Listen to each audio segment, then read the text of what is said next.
Hello, welcome to a new episode of Talk Turkey. Hi, Nevşin. I guess just like anywhere else in the world, number one topic in Turkey is also Israel-Hamas conflict. Yes. So that's why we'll talk about it today. But it's also like we'll try to understand different perspectives from Turkey, because it's, on the one hand, important to understand Turkey, but also what Turkey does. There are consequences for the broader region as well. Yeah, we have a saying in Turkish. Maşallah dediğim 40 gün yaşamıyor. I say maşallah to something and it doesn't live for 40 days. I said that because actually we shot that episode before and we were talking about giving an inside information. We were talking about how kind of sort of balanced Erdogan was. You know, he was trying to keep balance with Israel and Hamas, and he was just, you know, asking for some sort of ceasefire, the end of this war and two-state solution. You know, this was kind of unprecedented because Erdogan used to be much more harsher towards Israel, but he was yearning for a new, you know, white page with Israel in terms of relations, because he wanted to do business with Israel. And also he was looking for getting Israeli gas through Turkey to Europe and stuff. And then after we shot that episode, he had that, I don't know, avalanche type of speech where he called Hamas is not a terrorist organization, but rather they are the mujahids, like freedom fighters, so to say. And this was sort of, I don't know, was it expected or unexpected, Murat? What do you think?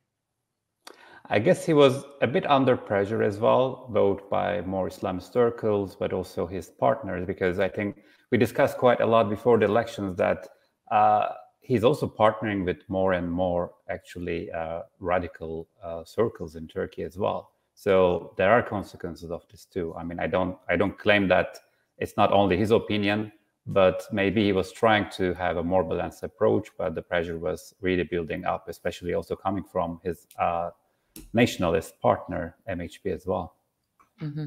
Yes, it's. I mean, you mentioned that this is Devlet Bahçeli, Erdogan's number one partner, the head of the Nationalist Action Party of Turkey. Before Erdogan, I mean, up until Erdogan called Hamas the freedom fighters, Erdogan was, as I said, you know, calling for a ceasefire and two-state solution and this and that. He was saying both sides should lay down the arms and this and that.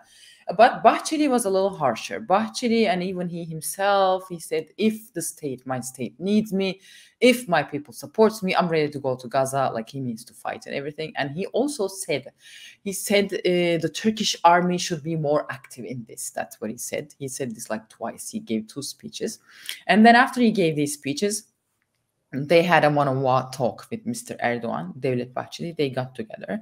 And later, tomorrow, Erdogan made that infamous speech where he called Hamas the freedom fighters. There is that. One other theory is the famous Sweden issue. You know, Turkey is expected to ratify Sweden's accession into NATO.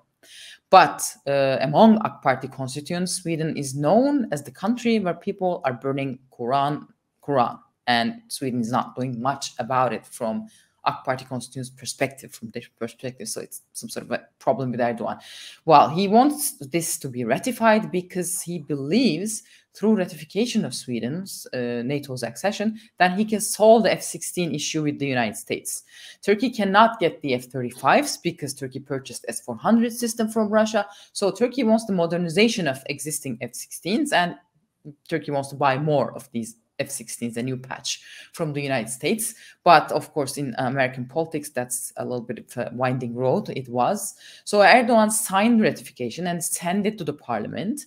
I mean, let's be honest, parliament is not a totally free body from Erdogan. AK Party and MHP, these two parties, they are the majority in the parliament. So this ratification is expected to pass the parliament. So some analysts are saying Erdogan did this.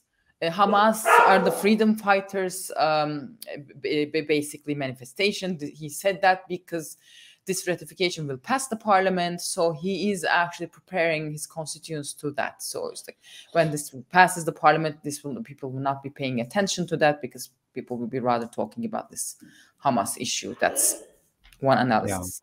As of today, everyone in the West, at least in Europe, they're talking about this statement still. There were also some conflicting news about all these Hamas leaders who used to be in Turkey.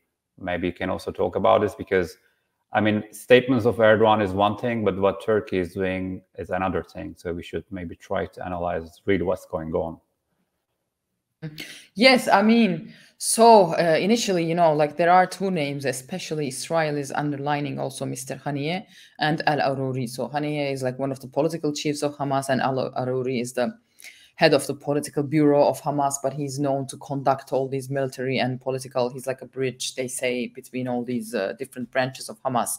And they were known to be in Turkey, and they have Turkish passports, actually. That's and knowledge, so to say. So these two names, they were, prior to 7th of October, they were actually in Turkey, apparently. And Haniyeh has this famous photograph where he's doing the namaz after 7th of October, and behind him we can see a Turkish flag. So he was in his office in Istanbul, apparently. But the news is, I mean, Turkey did not really officially say something about that, but the news is after 7th of October attacks, Turkey asked these two names to leave Turkey, basically.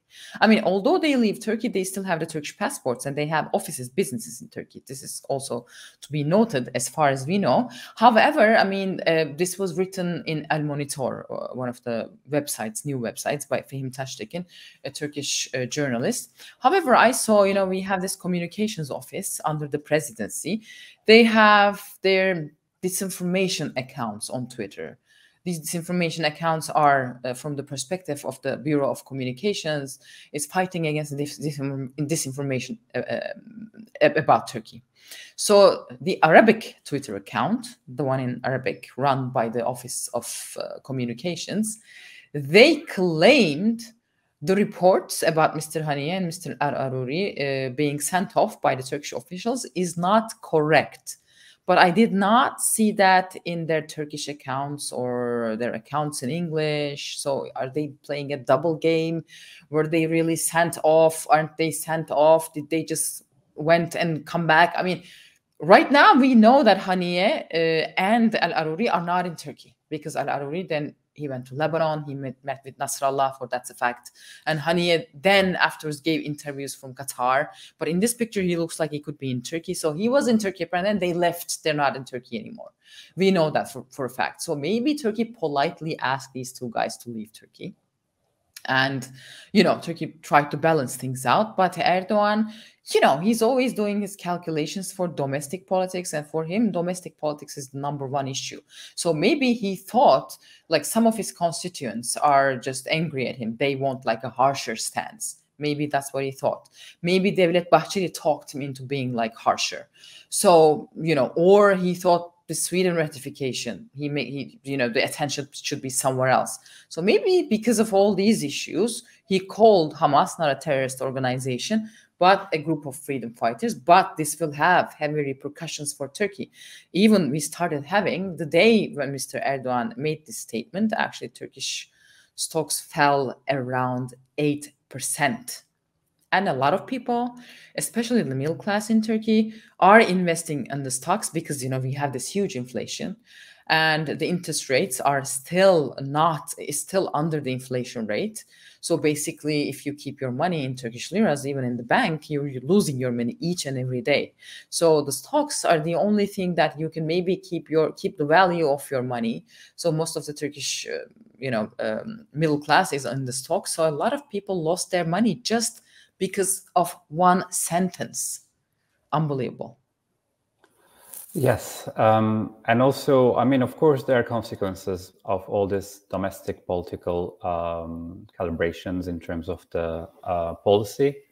But we also see still some sort of, as far as I understand, not at the level of discourse, but in reality, in real politics, some sort of still balanced approach, or at least try to balance this. I mean, Mehmet Şimşek is also in the Gulf region. He's also trying to raise new funds, and clearly he's also trying to reach out and attract Saudi investments as well to Turkey. Because, I mean, we need to see beyond the domestic politics as well, because there are still geopolitical realities, there are still Turkey's interests in the region, and these are also very important. And without really understanding all these interests and balances in the region, it's really not possible to position yourself as Turkey, I believe. So also the Hamas attack came at a point when certain balances were really changing in the region. So we always talk about, yes, Israel was normalizing relations with Saudi, UAE, other countries or other Arab countries in the region, but Turkey was also normalizing relations with Israel. We were talking about new cooperation, a joint pipeline through Turkey and all.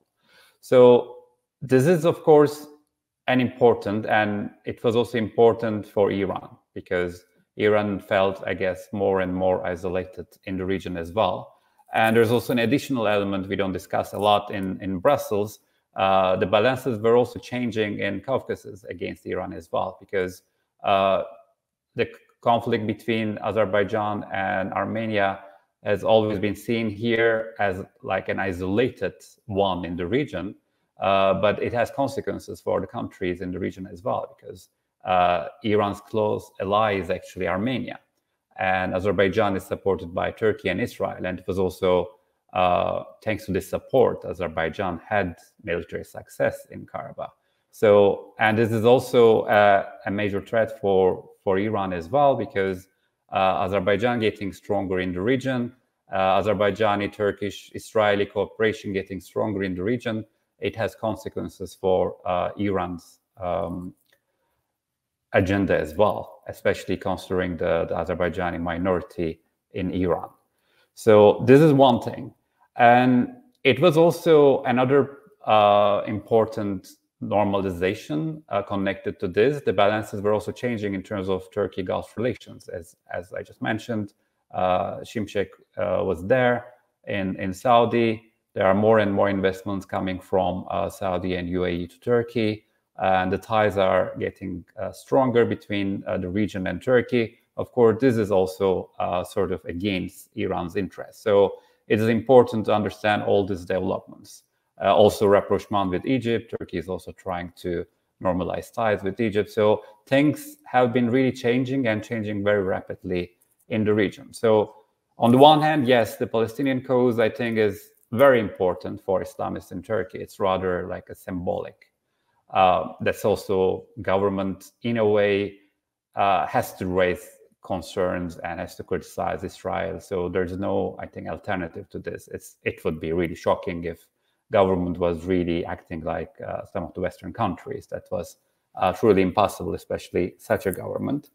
But of course, Turkey's interests are also important. I mean, and Erdogan is also trying to build his international profile. It worked quite well between Russia and Ukraine. But now, after yesterday's statement, I'm not sure if Turkey can really play that mediation role, because that was also one of the aims of Erdogan. He claimed that Turkey can play this role. There are also statements coming from the Minister of Foreign Affairs, all this like new plans for the region, like guarantor countries for Gaza and everything. So, of course, under these circumstances, we can't really talk about this. But one thing is, of course, curious. One part is the position of the government, but it's not only perspective. Of course, there are some in the opposition also very harsh, and some are not. Probably we should also discuss the positions of different opposition parties and civil society and media and social media in Turkey as well. Maybe you'd like to say a few words about that? Sure. I mean, but then you underline this very well, though. I mean, because when considering talking about this attack, this Hamas attack, 7th of October, everybody emphasizes this the normalization of Israeli-Arab relations, right? And IMAC, the new trade corridor and everything. But there is that also normalization or rapprochement of Israel, Azerbaijan, and Turkey, which would be a new trade and energy front, so to say. So actually, people are saying, like common people on the street, they're saying Turkey sabotaged itself with this, the energy minister was supposed to travel to Israel because Turkey was really eager to get this Israeli southern Mediterranean gas through the pipes, through Turkey to Europe. after this Ukraine war, Europe is avoiding to buy gas from Russia. So this could be like an important alternative where Turkey also could be a winner. So this is like off to the shelf, obviously. And not only for, I think, energy, but also in terms of like positioning new partnerships against also Greek Cypriots in the region as well. So that was, I think, very important geopolitically as well for Turkey. And now it seems to be totally cancelled, of course. Of course, one of the American representatives sent a letter to Mr. Blinken, the foreign secretary. Probably you saw that. They are actually asking Turkey to be sanctioned because, according to United States law, Hamas is a terrorist organization, and supporting Hamas openly is basically gets you on the sanctions list. So this is going to have repercussions for Turkey for sure. That's, I don't know, unbelievable. But then, yeah, the opposition, I mean, one we should note, I think, is E Party. This is the center-right opposition party, headed by Meral Akşener.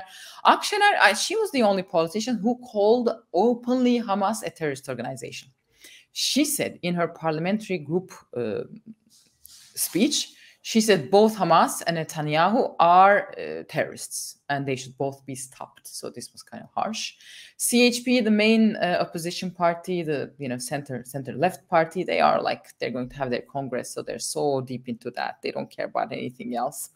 This should give you a clue about the Turkish politics, though.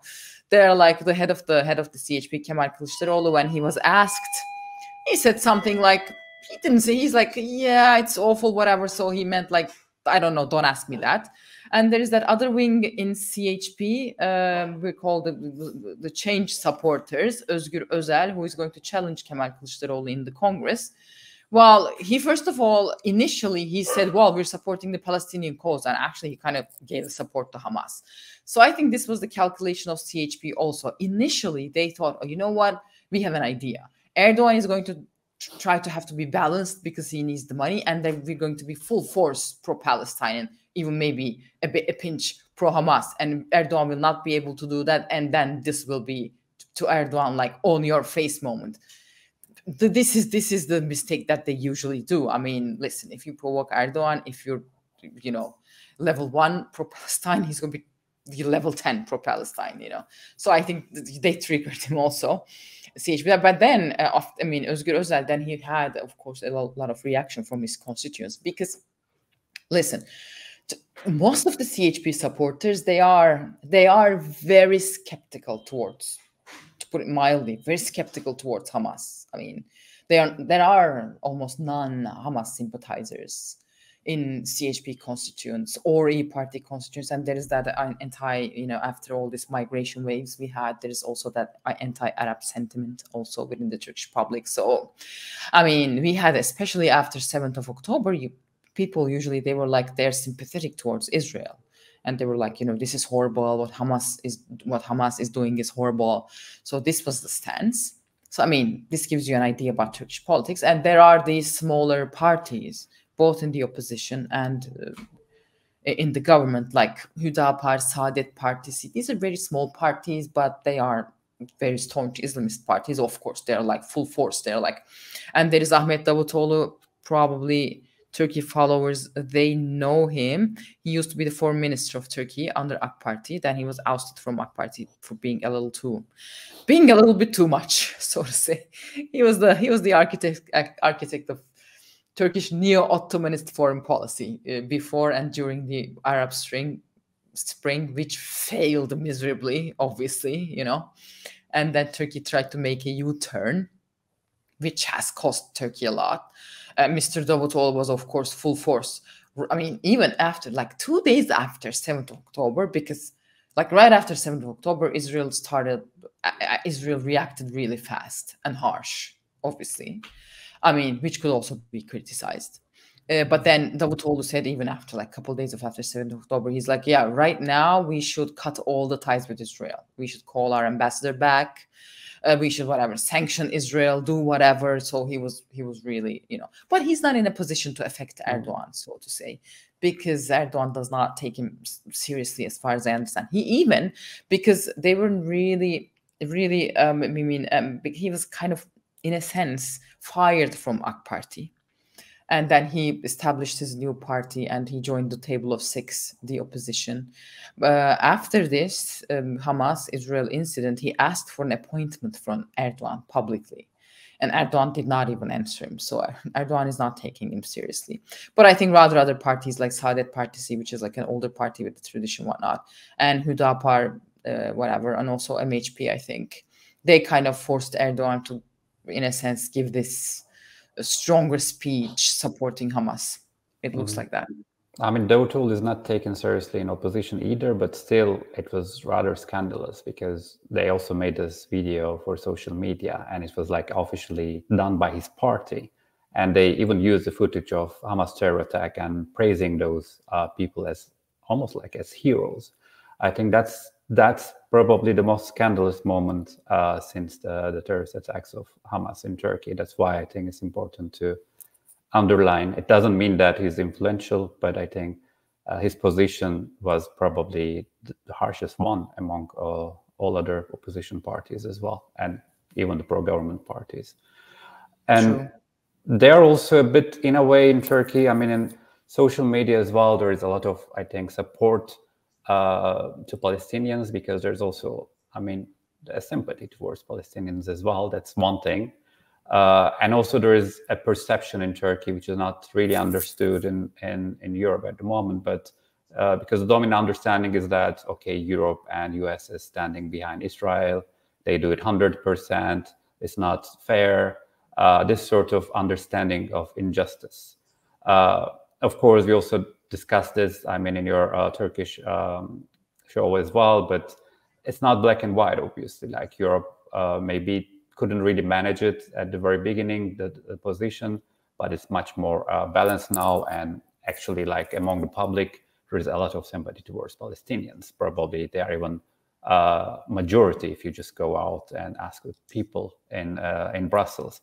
And especially groups like left, green, far left, partially even liberal ones, they are giving very clear support to Palestinians and very harshly criticizing Israel. But it's not really seen in Turkey because it's also not the dominant discourse. But there's a big difference, I think, between supporting Palestinians being pro-Palestine or supporting really like Turkey's active involvement. I mean, some crazy ones, they were even asking for Turkey's military involvement in the region. But I believe among the public, people are much more cautious. And not only I believe, there was also an opinion poll. I don't know if you can also put it on the screen. There we also see that I think big majority, they either prefer that Turkey is totally out of this or Turkey should play a much more balanced role. That is important because on the one hand, it's very clear that there are people, and probably the majority, they feel like they need to be pro-Palestinian. It's more a matter of human rights. That's how they see it.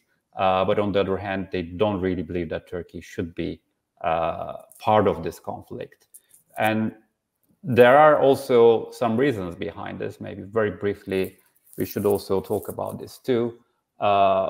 Because there are also people with very skeptical approach towards Palestine too. I mean, you said about Hamas, but also generally about Palestine, there are skeptical approaches coming from especially more secular parts of the society. And there are historical roots of this approach, and it's certainly not new.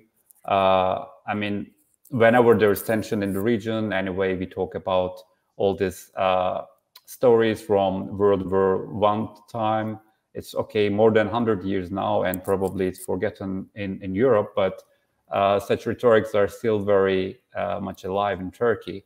So there are all these stories on TVs about like how Arabs changed sides during World War I, how the Palestinians fought against Ottomans, how they were selling their lands, etc. All these stories. And this is also combined with the fact that there is a high level of anti-Arab sentiment in Turkey, especially because of the refugee crisis. So these two combined, I think people are a bit more skeptical, at least more secular ones, about the Palestinian cause as well, or whether Turkey should be really involved. And there are also other historical reasons as well, because I mean, just like in Europe, far left groups, some radical far left groups, they had really close ties during the Soviet times with the Palestinians. I mean, it included Asala, Armenian terrorist organization. They killed many diplomats all around the world. Also PKK, Kurdish terrorist organization. They even fought with Palestinians against Israel. So these are not forgotten either. But in a way, it also explains today's dynamics as well, because when we see all this major protests, for example, in big cities in Turkey, like people marching towards Israeli diplomatic representations, we see two main groups. Of course, on the one hand, Islamists predominantly, but on the other hand, also the far left groups as well. So they, just like their European brothers and sisters, let's say, I think far left, there is this historical understanding of solidarity with the Palestinian cause, because before being Islamists, actually, many Palestinian organizations, they started as like a revolutionary struggle, and they were somehow in the same camps in the Soviet times as well. So that's also important, and Turkey is not any different in that sense from the Western European countries. Yeah, exactly. And the thing is, so Erdogan, when he gave that speech, he also said, there's that discrimination, especially in campuses in the West, he said, towards students who are supporting Palestine, he said. And he said, such students are very welcome in Turkey if they're being harassed or being excluded because they're pro-Palestine. They can come to Turkey and study here. He made that. And then I immediately thought about queers for Palestine, especially in the American campuses. You see them, they're really active queers for Palestine. They have the rainbow flag and whatnot. They have their thing, they're marching for Palestine, they're yelling river to the sea, like a Hamas slogan and everything. And I mean, very ironical, because Erdogan, especially this term, is building his politics totally towards an anti-LGBTI agenda. That's everywhere. Anti-LGBTI. The discourse is like, these people who are supporting LGBTI are here to destroy the Turkish society and destroy Turkish family, whatnot. The discourse you hear in Poland, in Hungary, whatnot, the same thing. So I thought about Queers for Palestine. If any of these students just said, I'm a Queers for Palestine member and I'm being harassed in, I don't know, whatnot university for my stance, and I want to come and study in Turkey, that'd be like an ironical moment, I thought. But generally, I think also when you see the pro-government media and how they are reflecting developments in the West regarding this, they use, also, for example, some far-left groups working for Palestinians and organizing all these protests. But some of those groups, 6 months ago, a year ago, they were organizing protests to support PKK, PYD. So it is also, I think they're also a bit confused about who are Turkey's friends and who are not. So that's also an interesting angle to see. And they also reflect in a way that they believe all these people who are supporting Palestine in Europe, they are under so much pressure. There are human rights violations. They cannot really raise their voices. While there are some restrictions, rather there were, of course, there are all these people, like tens of thousands of people, who are regularly organizing all these rallies all around Europe as well. So this is not seen from that angle, but somehow pro-government media, as they care a lot about democracy and fundamental rights, somehow they are supporting fundamental rights and freedoms in the West and complaining that Western governments are working against those rights. That's also, I think, rather ironic. Well, this mainstream media thing, I just want to add one thing, by the way. Turkish mainstream media is on another level. It's unbelievable. For example, it's like, Yemen is firing these cruise missiles towards Israel and being intercepted by the American warship. And also a couple of them were intercepted by the Saudis. For example, this news is not carried by the conventional media, mass media, like it did not happen. It's like, or these missiles from Lebanon, fired from Lebanon by Hezbollah, is not really covered. So it's like, the mainstream media in Turkey is like, just Israel is off the hook, just bombing left and right, whatever.